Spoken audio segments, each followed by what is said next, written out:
Hey guys, welcome back to my mini vlog. ಇವತ್ತು ನಾನು ನಿಮಗೆ ಕ್ರಿಸ್ಮಸ್ ಲೈಟ್ನ ತೋರಿಸ್ತಾ ಇದ್ದೀನಿ.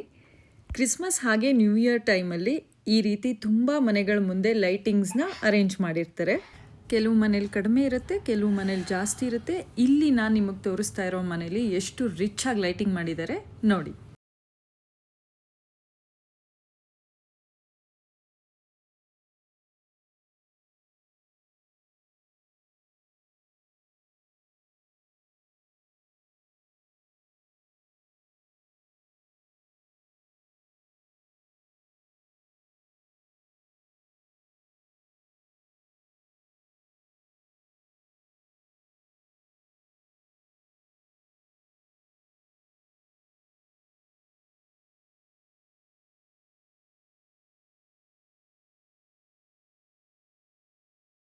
ಸೊ ಈ ವಿಡಿಯೋ ನಿಮ್ಗೆ ಇಷ್ಟ ಆಗಿದ್ರೆ ಲೈಕ್, ಶೇರ್ ಹಾಗೆ ಕಮೆಂಟ್ ಮಾಡಿ. Thank you.